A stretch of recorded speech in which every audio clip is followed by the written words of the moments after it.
For years, millions of people around the globe have been opening an app on their phones and pressing a simple button every day. With each tap, they've been quietly collecting a digital currency known as Pi. The concept was straightforward yet incredibly ambitious. Someday, these digital coins would carry genuine value, allowing their holders to spend them just like regular money. For a long time, many wondered if this vision would remain only a dream or if Pi would actually become useful in the real world. Today, we are beginning to see the dream edge closer to reality. Across different countries, from bustling cities to smaller towns, a growing number of businesses are starting to accept Pi as a form of payment. We're no longer looking at small experiments or isolated trials. This has turned into a grassroots movement that is gradually converting digital numbers into tangible goods and services. What was once only a promise is slowly materializing before our eyes. At the center of this new chapter is something called the Global Consensus Value, often abbreviated as GCV. Supporters within the community have rallied around a symbolic value of $314,159 for one single Pi coin. At first glance, that figure sounds absurdly high, almost like a fantasy number. But it isn't chosen at random. It is a nod to the mathematical constant Pi, famously beginning with 3.14159. By assigning that symbolic figure to the currency, the community has created an aspirational standard. The concept is built on a simple but powerful principle: if enough people, both buyers and sellers, agree that Pi has that value within their own ecosystem, then that value becomes real for them. This is a very different way of establishing worth compared to how most cryptocurrencies operate. Usually, digital assets gain their price through trading on open exchanges where speculation, supply, and demand constantly push numbers up and down. In contrast, the GCV approach proposes stability through consensus. Rather than waiting for the market to dictate Pi's worth, the community itself is setting the standard. Skepticism is natural, but the theory is now being tested in practice. Social media platforms are filling with evidence of people spending Pi in daily life. Photos of storefronts displaying signs that say Pi accepted here, receipts listing prices in Pi, and videos of customers paying for meals, gadgets, and services are appearing from countries like Vietnam, Indonesia, Nigeria, and the Philippines. This isn't limited to tech enthusiasts. Small family-owned restaurants, coffee shops, and even electronics vendors are beginning to honor payments in Pi, often calculating the cost of their goods according to the GCV rate.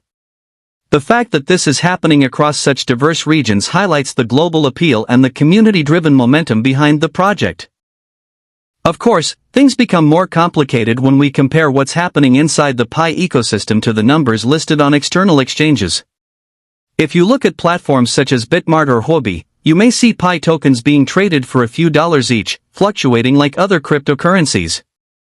However, these listings are based on IOUs, not the actual Pi coins mined by app users.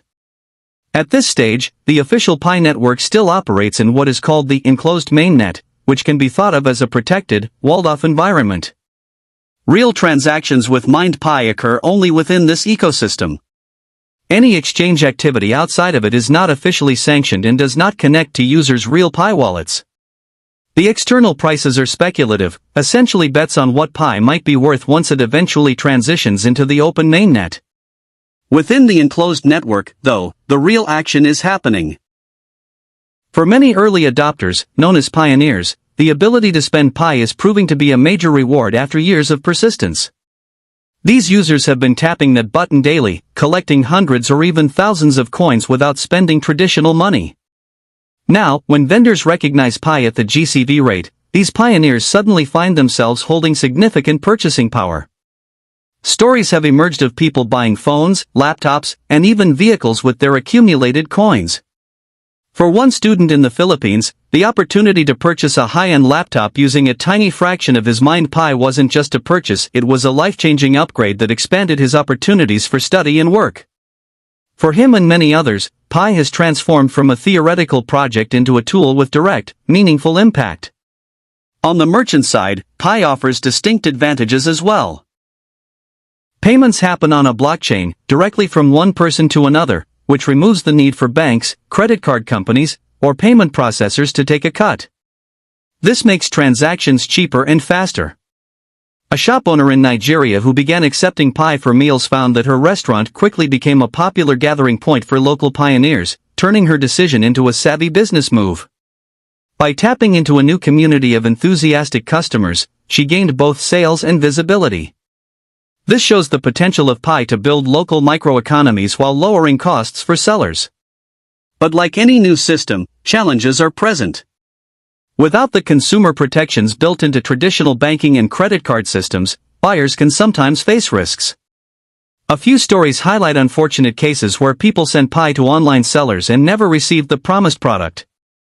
Since Pi transactions are irreversible, there is no way to reclaim lost coins in such cases. This exposes the need for stronger safeguards, such as decentralized escrow services or dispute resolution mechanisms, if Pi is to grow beyond its current stage. Yet even with these risks, the sheer volume of successful and honest transactions demonstrates that many participants see value in building trust within their communities. Comparing Pi payments to traditional financial systems highlights the differences in philosophy. When you pay with a credit card, the process runs through multiple intermediaries: your bank, the merchant's bank, and the card network. Each layer adds security but also introduces delays and fees. Pi, on the other hand, is designed for speed and minimal cost, with direct peer-to-peer transactions confirmed within seconds. The trade-off is that traditional methods offer consumer safety nets, while Pi emphasizes decentralization and autonomy. Perhaps the most exciting aspect of this grassroots GCV movement is how it changes the culture of the Pi community. For years, pioneers were mostly passive participants, logging in daily to mine coins with no immediate use for them. Now, the community is transitioning into an active economy of buyers and sellers. This shift gives the project greater meaning and utility, reinforcing the sense of collective achievement. Rather than waiting for external validation, the pioneers themselves are proving that Pi can function as money, even if only within their own growing ecosystem. The movement has created solidarity, shared purpose, and a stronger belief in the future of the project. Looking ahead, the most crucial step will be the eventual move from the enclosed mainnet to the open mainnet, where Pi could be traded freely on global markets. That moment will test whether the community-driven value can withstand the pressures of speculation and supply-demand dynamics. Success would not only validate the faith of millions of pioneers but could also present a new model for launching digital currencies that focus on real-world utility before speculation. Small businesses in developing countries might become some of the biggest beneficiaries, as they gain access to a payment system that is low-cost, global, and inclusive. In the end, the Pi network and its global consensus value experiment represents something truly unique in the history of digital money. It is both an economic and social experiment, one that asks whether collective belief and participation can be enough to bring a new currency to life. Whether Pi becomes a global financial force or simply a fascinating case study, its story is being written transaction by ordinary people around the world. What once was only numbers on a screen is becoming meals, gadgets, and services. Millions are no longer just watching, they're shopping, trading, and proving the concept in real time. And while this is not financial advice, it is a reminder that the experiment is still unfolding. Every purchase, every accepted coin, and every new merchant adds another piece to the puzzle. The Pi community isn't waiting for the future anymore, they are actively creating it.